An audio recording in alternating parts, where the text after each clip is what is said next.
ఇప్పటి వరకు చేసిన పాపాలు పోగొట్టుకోవడానికి మనమైతే పూరి జగన్నాథుని దర్శనానికి అయితే వస్తాం అనమాట. ఇది కూడా రథోత్సవం జరగటం, అదే రోజు వర్షం పడటం అనేది ఇక్కడ ప్రత్యేకత అనమాట. అసలైన ఇంట్రెస్టింగ్ ఫ్యాక్టర్ వచ్చేసేసి ఈ దేవాలయంలో ఉండే శ్రీకృష్ణుడి గుండె అనమాట. ఆ సుదర్శన చక్రాన్ని పైన కట్టిన జెండా చూడండి.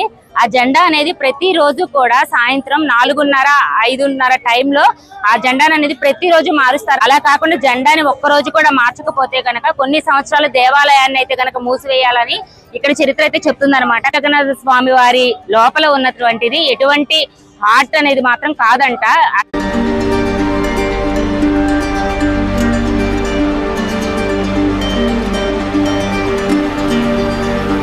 ఫ్రెండ్స్, మేము వచ్చి ఇప్పుడు ప్రెసెంట్ పూరిలో ఉన్నాం అనమాట. పూరి దేవస్థానానికి అయితే స్టార్ట్ అయిపోయాము.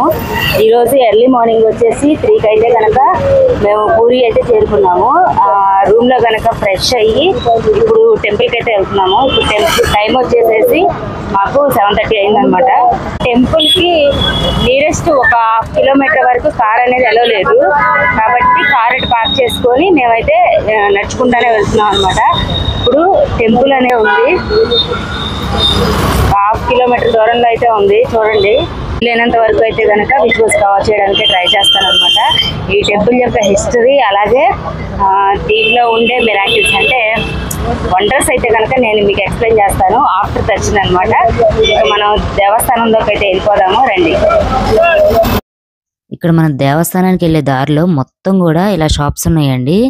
ఇక్కడ కాజా స్పెషల్ అనుకుంటా, అన్ని చోట్ల అమ్ముతున్నారు. ఇలా బూందీ అలాగే కాజా ప్యాకెట్స్ అన్ని చాలా షాప్స్ ఉన్నాయి. చూడండి, నేను ఇప్పుడు ఏదైతే గోపురాలు చూపిస్తున్నానో దానిపైన ఉన్న జెండా ఉంది కదా, ఆ జెండా అనేది ఎప్పుడు కూడా గాలికి వ్యతిరేకంగా అయితే కనుక వేస్తుందంట. అలాగే ఈ జెండా అనేది ప్రతిరోజు ఈవినింగ్ కూడా మార్పు అనేది జరుగుతుంది. అలాగే మనకి ఇక్కడ సుదర్శన చక్రం కూడా కనిపిస్తుంది చూడండి. ఇది మనం ఎటు నుంచుంటే కనుక అటు మన వైపే చూస్తున్నట్లుగా అయితే కనుక మనమైతే అనుభూతి చెందుతామంట. అలాగే ఈ టెంపుల్ కన్స్ట్రక్షన్ ఏదైతే ఉన్నదో అది మనం ఏ టైంలో కూడా వచ్చినా కూడా ఈ టెంపుల్ నీడ అనేది మనకి ఎక్కడా కూడా కనపడదు అనమాట. అంత అద్భుతంగా అయితే ఈ దేవాలయం నిర్మించారు. ఈ దేవాలయంలో ఉన్న ఇంకా ఇంట్రెస్టింగ్ ఫ్యాక్ట్స్ ఏమున్నాయో మనం అయితే తెలుసుకున్నాము. అసలు ఈ 11 సంవత్సరాలకి వచ్చే అధిక ఆషాఢ మాసంలో ఈ దేవుడి మందిరంలో ఏదైతే ఉన్నదో వాటి యొక్క విగ్రహాలని మార్చేయడం అనేది జరుగుతుంది. అప్పుడు ఆ విగ్రహాల్లో ఉన్నటువంటి కృష్ణుడి యొక్క గుండెనైతే కనుక కొత్త విగ్రహాల్లో కనుక మార్పు చేయడం అనేది జరుగుతుందంట. ఏదైతే గుండెను అని మనం అందరం అనుకుంటున్నామో అది ఇప్పటి వరకు ఎవరైతే చూడలేదు, చూడడానికి కూడా అవకాశం లేకుండా కళ్ళకి గంతలు కట్టుకొని దాని అయితే కనుక కొంతమంది సీనియర్స్ యొక్క పర్యవేక్షణలో దాన్ని అయితే మార్చడం అయితే జరుగుతుంది అనమాట. ఇంకా ఇంట్రెస్టింగ్ ఫ్యాక్ట్స్ అయితే కనుక మనం తెలుసుకుందాము రండి.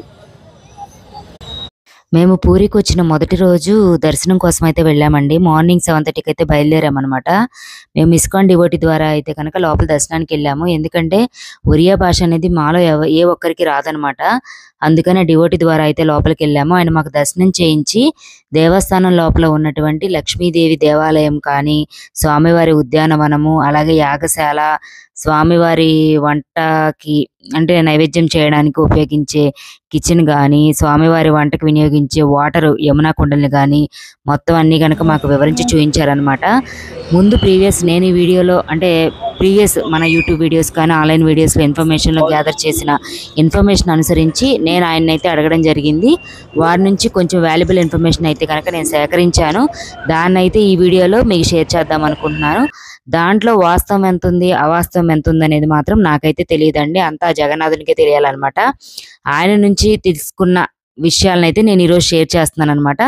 దీంట్లో ఏమాత్రం అవాస్తవ విషయాలు అయితే ఉంటే కనుక నన్ను మాత్రం క్షమించారని నేను అనుకుంటున్నాను. హలో ఫ్రెండ్స్, ఇప్పుడు మనం వచ్చేసి ఎంతో మహిమాన్వితమైన పూరి జగన్నాథ స్వామి టెంపుల్ అయితే ఉన్నామన్నమాట. ఈ దేవాలయం యొక్క విశిష్టత అలాగే ఇక్కడ ఆచార వ్యవహారాలు అయితే నేను ఇప్పుడు చెప్తాను. చాలా ఇంట్రెస్టింగ్ ఫ్యాక్ట్స్ అనమాట. ఫస్ట్ మనం వచ్చేసి దేవాలయంలోకి ముందు అడుగు పెట్టగానే అక్కడ స్తూపం ఒకటి ఉంది చూసారా, హైట్ గా. ఆ స్తూపం అనేది కోణార్క్ టెంపుల్ నుంచి అయితే కనుక తీసుకొచ్చారంట. అక్కడ లాస్ట్ టైం మహమ్మదీయులు అంటే పూర్వం మహమ్మదీయులు అనేది మన వాళ్ళని పరిపాలించారు కదా, పరిపాలించినప్పుడు హిందూ దేవాలయాన్నిటినీ కూడా ధ్వంసం చేయడం అనేది జరిగింది. వాటిని కాపాడుకోవటం కోసం అంటే ఆ దేవాలయంలో ఉన్నటువంటి విగ్రహాన్ని గాని అలాగే స్తూపాన్ని కాపాడుకోవటం కోసం అక్కడ ఉన్నటువంటి స్తూపాన్ని తీసుకొచ్చి ఇక్కడైతే ప్రతిష్ఠించారంట. ఈ స్తూపం అనేది ఏ హైట్ లో ఉంటుందో అలాగే లోపల ఉన్నటువంటి పూరి జగన్నాథ స్వామి గారు కూడా అదే హైట్ లో అయితే ఉంటారంట. అలాగే నెక్స్ట్ వచ్చేసి మనం దేవాలయంలోకి ముందు అడుగు పెడుతూనే మనకి రైట్ సైడ్ స్వామివారి పతిత పావనుడిగా అయితే గనక మనకు దర్శనం ఇస్తారనమాట. ఆ పతిత పావనుడు అనేది ఎందుకంటే ఇక్కడ ఈ దేవాలయంలోకి అన్యమతస్థులకి అయితే గనక ఎంట్రీ అనేది లేదనమాట. దానికోసం స్వామివారు అన్యమతస్థులు లోపలికి రావడం అనేది లేదు కాబట్టి వారి యొక్క సౌకర్యార్థం నేనే మీ ముందుకు బయటకు వచ్చి మీకు దర్శనం ఇస్తాను, అంటే దేవాలయంలోకి అడుగు పెట్టకుండానే మీరు నన్ను దర్శనం చేసుకోవచ్చు. మీరు ఏ విధంగా అయితే నన్ను ఇక్కడ దర్శనం చేసుకుంటారో మీరు లోపల ఉన్నటువంటి సాక్షాత్ పూరి జగన్నాథుని దర్శనం చేసుకున్నట్లే అని చెప్పి స్వామివారు అయితే చెప్పడం జరిగిందంట. నేను పతిత పావనుడి వీడియోని కూడా మీకు షేర్ చేస్తాను, చూడండి.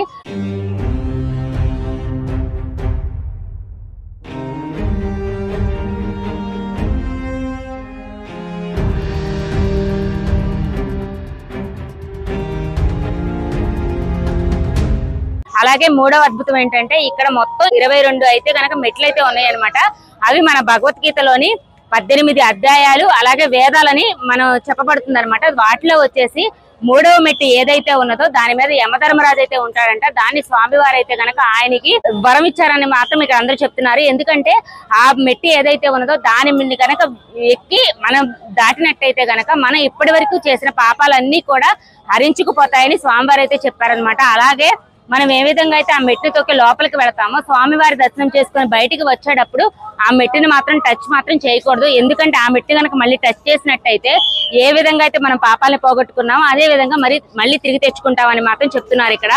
అట్లాగే ఈ దేవాలయంలో ప్రత్యేకత ఏమిటంటే స్వామివారి లోపల ఉన్నటువంటి పూరి జగన్నాథ స్వామిలో ఉన్నటువంటి హార్ట్ గురించి, ఈ హార్ట్ గురించి చాలా యూట్యూబ్ ఛానల్స్ కానీ చాలా ఆన్లైన్ లో కానీ చాలా ప్రచారాలు అనేవి ఉన్నాయండి. కానీ ఇక్కడ మేము ఒక ఇస్కాన్ డివోటీ ద్వారా అయితే కనుక లోపలికి వెళ్ళడం జరిగింది. ఆయన మాకు ఈ టెంపుల్ గురించి మొత్తం కూడా కవర్ చేశారనమాట.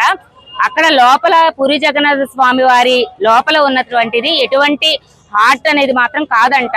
అది ఎంతో మహిమాన్వితమైన శాలిగ్రామం అంట. దాన్ని ఇప్పటి వరకు గానీ ఎవరు చూసిన వారు గానీ టచ్ చేసిన వారు గానీ లేరు. ఒక 9 సంవత్సరాలకి అలాగే 11 సంవత్సరాలకి అధిక ఆషాఢ మాసంలో వచ్చే రోజున ఈ దేవాలయంలో ఉన్నటువంటి ఏ అయితే విగ్రహాలు ఉన్నాయో అలాగే మన శ్రీ పూరి జగన్నాథ స్వామి అలాగే సుభద్ర బలరాముడు విగ్రహాలని ఈ 11 సంవత్సరాలకు ఒకసారి మారుస్తారంట. అంటే స్వచ్ఛమైన అంటే ఒక వేప చెక్కతో మళ్ళీ విగ్రహాలు అనేది చెక్కపడతాయి అనమాట. ఆ విగ్రహాలు చెక్కే అదృష్టం మాత్రం ఇక్కడ ఆటవికులు ఎవరైతే ఉన్నారో వాళ్ళు మాత్రమే ఈ విగ్రహాలు చెక్కుతారంటే. ఎందుకంటే స్వామివారు అప్పటి నుంచి కూడా ఆటవికులకు అనేది ఒక వరంగా ఇచ్చారనమాట.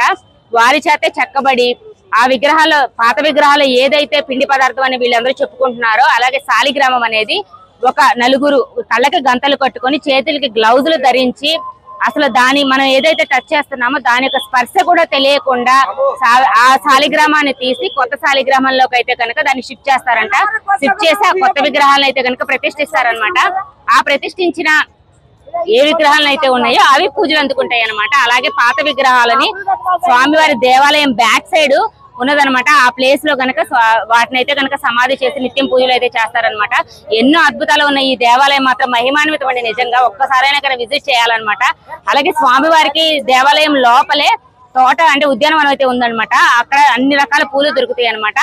అక్కడ పూసిన పూలనే స్వామివారి దేవస్థానానికి తీసుకువచ్చి స్వామివారి పూజకి అయితే కనుక వినియోగిస్తారనమాట. అలాగే ఇంకొక విశేషం ఏంటంటే స్వామివారికి నిత్యం గనక మనం నైవేద్యం చేసి అంటే ఈ దేవస్థానం వారికి నైవేద్యంగా ప్రసాదాన్ని తయారు చేసే వంటశాల అనమాట. వంటశాలను మాత్రం చాలా అద్భుతంగా ఉందన్నమాట. మేమైతే అన్ని కవర్ చేయగలిగాము. ఎందుకంటే ఇస్కాన్ డివోటీ ద్వారా మేమైతే లోపలికి వచ్చామన్నమాట. అందువల్ల మొత్తం కవర్ చేయగలిగాము.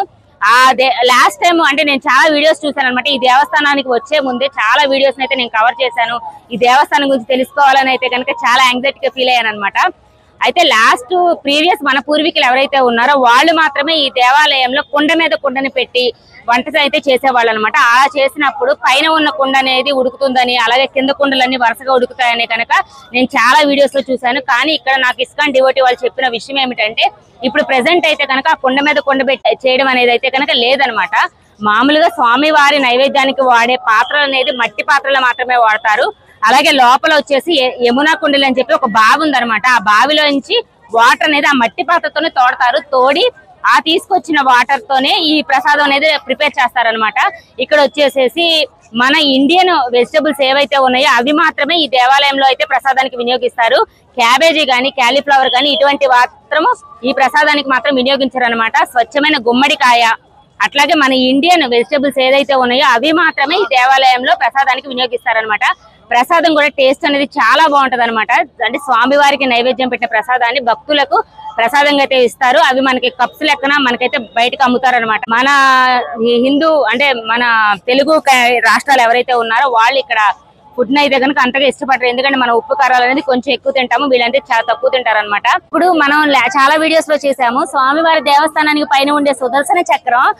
మనం సుదర్శన చక్రం అనేది మనం ఎటు ఉంటే అటు చూస్తున్నట్లు ఉంటుందని చెప్పి కనుక అందరూ చెప్పారు. కానీ నాకు ఇస్కాన్ డివోటీ చెప్పింది ఏంటంటే అదంతా కూడా దేవాలయం గురించి అందరూ కూడా చెప్పిన ఒక విషయమే తప్ప అది అనేది ఏమీ లేదంట. సుదర్శన చక్రం అనేది ఎప్పుడు కూడా స్వామివారి దేవాలయం ఏదైతే ఉందో అది ముందుకు చూస్తున్నట్టే ఉంటుంది, కానీ మనం ఎటుంటే అటు చూస్తున్నట్టయితే కనుక ఉండదన్నమాట. అలాగే ఆ సుదర్శన చక్రాన్ని పైన కట్టిన జెండా చూడండి. ఆ జెండా అనేది ప్రతిరోజు కూడా సాయంత్రం 4:30-5:30 టైంలో ఆ జెండాను అనేది ప్రతిరోజు మారుస్తారనమాట. అలాగే ఇక్కడ ఒక ఇంట్రెస్టింగ్ విషయం ఏంటంటే ఆ దేవాలయం యొక్క పైన గర్భగుడి ఉంది చూసారా, అది ఎక్కడం అనేది చాలా కష్టం అనమాట. మామూలుగా అయితే ఫ్రంట్ నుంచి ఎక్కుతారు కదా, అలా కాకుండా బ్యాక్ సైడ్ నుంచి ఎక్కుతారు అనమాట వాళ్ళు. అది కూడా చాలా కఠినమైన ఇదనమాట. అది చాలా ఇంట్రెస్టింగ్ ఫ్యాక్ట్స్ అయితే కనుక దీంట్లో ఉన్నాయి. ఆ ప్రతిరోజు కూడా ఆ జెండా అనేది మారుస్తారు.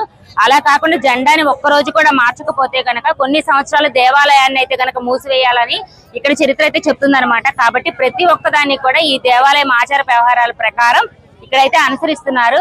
ఇంత మహిమాన్వితమైన టెంపుల్ అయితే కనుక ఒక్కసారి విజిట్ చేయండి. యాక్చువల్ గా ఈ ఊరికి ఉన్న పేరు అనేది పూరి అనమాట.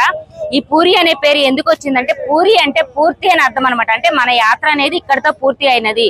హిందువులు వచ్చేసేసి అన్ని దేవాలయాన్ని దర్శించి చేసుకున్న తర్వాత అంటే కాశీ, రామేశ్వరం, ప్రయాగ ఇవన్నీ దర్శనం చేసుకున్న తర్వాత వాళ్ళ యాత్ర అనేది పూర్తవుతుందని నమ్ముతారు కదా. కానీ ఈ పూరి దేవస్థానం అనేది ఒక్కసారి కనుక దర్శనం చేసుకుంటే ఇవన్నీ దర్శనం చేసుకున్నంత పుణ్యం అయితే కనుక మనకు దక్కుతుంది అనమాట. స్వామివారి రథయాత్ర అనేది మరి ఒక గొప్ప విశేషం అని చెప్పాలి. ఎందుకంటే ప్రతి సంవత్సరం జరిగే రథయాత్ర రోజు ఖచ్చితంగా కూడా వర్షం పడుతుందంట. అది మాత్రం మిరాకిల్ అని చెప్పాలన్నమాట. ఎందుకంటే ఎవ్రీ ఇయర్ ఎన్నిసార్లు జరిగినా కూడా ఏ సంవత్సరం కూడా వర్షం పడకుండా అయితే ఉండలేదన్నమాట. అసలు ఆ రథయాత్ర ఎందుకు జరుగుతుంది అని చెప్పుకోవాల్సిన విషయానికి వస్తే స్వామివారు తన సోదరి అలాగే సోదరుడితో తన మేనత్త ఇంటికి అయితే గనక వెళతారంట. ఆ వెళ్ళడాన్నే ఇక్కడ రథయాత్ర లాగా ఒక పండుగ లాగా అయితే కనుక ఇక్కడ ప్రజలు జరుపుకుంటారండి. ఇక్కడ ప్రజలు స్వామివారిని వేడుకునేటప్పుడు చూడాలి, అది ఒక అద్భుతంగా ఉంటుందన్నమాట. ఎందుకంటే తన ఇంట్లో ఒక సోదరితో ఏ విధంగా అయితే మాట్లాడతారో ఆ విధంగా పైకి చేతులు జోడించి స్వామివారిని అయితే గనక వీళ్ళు ప్రార్థన చేసుకుంటారనమాట. ప్రతి సంవత్సరం కూడా ఇక్కడ రథయాత్ర అనేది ఎంతో కోలాహలంగా జరుగుతుంది. ఎన్నో లక్షల మంది ప్రజలు ఇక్కడికి వచ్చి ఆ రథయాత్ర చూడడానికి అయితే వస్తారనమాట. నాకు తెలిసిన ఇన్ఫర్మేషన్ అయితే మీకైతే షేర్ చేశాను అనుకుంటున్నాను. నా యొక్క వీడియో అంటే నేను చెప్పిన కంటెంట్ అనేది కనుక మీకు నచ్చినట్టయితే మన వీడియో నాకు లైక్ చేయండి, షేర్ చేయండి. పక్కనే ఉన్న సబ్స్క్రైబ్ బటన్ మాత్రం క్లిక్ చేయడం, అలాగే బెల్ బటన్ మాత్రం క్లిక్ చేయడం మాత్రం మర్చిపోవద్దు. ఎందుకంటే నేను డైలీ పెట్టే అప్డేట్స్ అనేది మీకు వస్తాయి అనమాట.